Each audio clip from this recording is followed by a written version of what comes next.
Salut à toutes et à tous, chers amis, bienvenue à bord. On découvre aujourd'hui le dernier né de la gamme Volkswagen ID ou ID en français, donc le Volkswagen ID.5, enfin débarrassé de son camouflage puisque, souvenez-vous, nous l'avions découvert un peu plus tôt cette année, dans le courant de l'été, dans une version prototype au volant de laquelle nous avions pu effectuer un premier galop d'essai. Le voici donc enfin dans sa version de production définitive, telle qu'elle apparaîtra sur nos routes à partir donc de début 2022. Donc, ID.5, de quoi s'agit-il ? Eh bien tout simplement de la version SUV coupé du ID.4, le ID.4 donc, le SUV compact 100% électrique de chez Volkswagen et grand frère du ID.3. ID.5, donc, à première vue, très peu d'éléments pour le distinguer du ID.4 à carrosserie classique au niveau de la face avant. Voilà, le seul indice, regardez, ce sera cette barre lumineuse de LED qui fait la jonction entre les blocs optiques. Les boucliers également sont spécifiques. Pour le reste, deux profils ou de trois quarts arrière. Force est de constater que la silhouette est devenue beaucoup plus élancée, beaucoup plus dynamique. Voilà, les dimensions pourtant restent quasiment identiques à celles de l'ID.4, toujours 4,60 m de long, 1,61 m de hauteur. Des dimensions qui varient de quelques millimètres à la faveur du dessin des boucliers ou de la monte pneumatique choisie. Mais pour le reste, en termes de design, en termes de style, c'est vraiment très différent et beaucoup plus sportif donc, que le ID.4 classique. Alors évidemment, ce nouveau coup de crayon ne profite pas qu'au style, mais aussi à l'aérodynamique.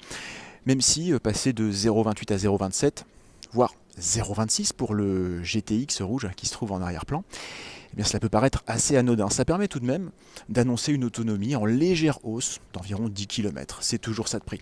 Autre élément de style propre à l'ID.5, regardez le traitement en 3D des feux arrière à LED. Alors ça, attention, ce sera une option. Tous n'en disposeront pas forcément. Voilà, particularité aussi, regardez l'intégration du spoiler arrière. Assez particulier, c'est vrai. Voilà, en tout cas, il faut bien reconnaître que la stature est tout à fait différente, beaucoup plus assise, beaucoup plus présente en tout cas que l'ID.4 classique. Alors, passons aux aspects pratiques. Si on jette un œil à bord, là, pour la partie avant, en tout cas, les différences sont beaucoup plus ténues.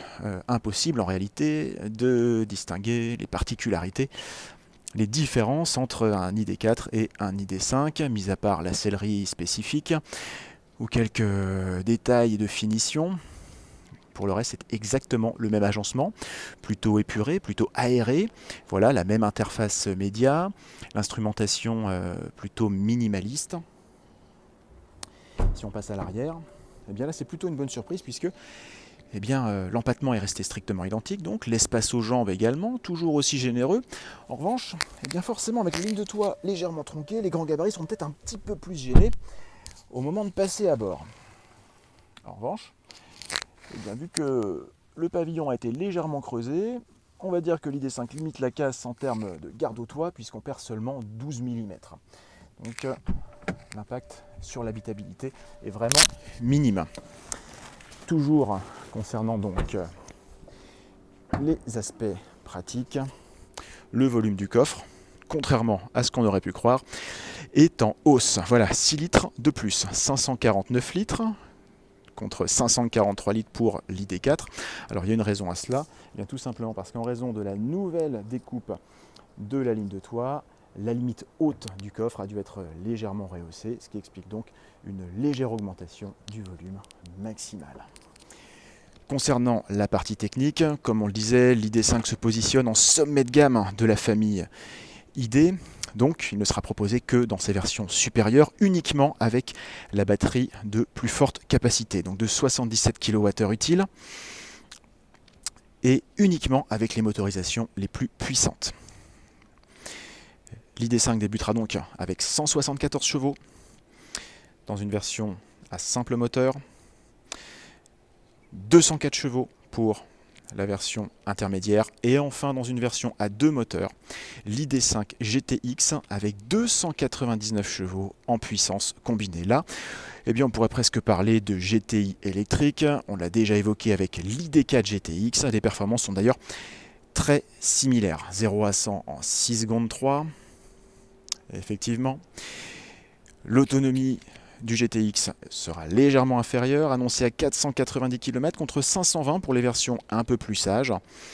Mais ce qu'il faut savoir, eh bien, c'est que l'ID5 profite d'une petite mise à jour au niveau du logiciel, ce qui lui permet donc d'être un peu plus performant en termes de temps de charge.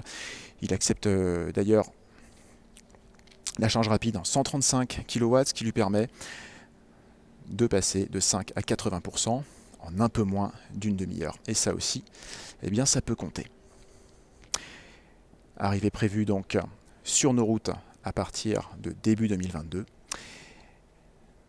et des essais routiers à retrouver très prochainement sur Turbo et turbo.fr.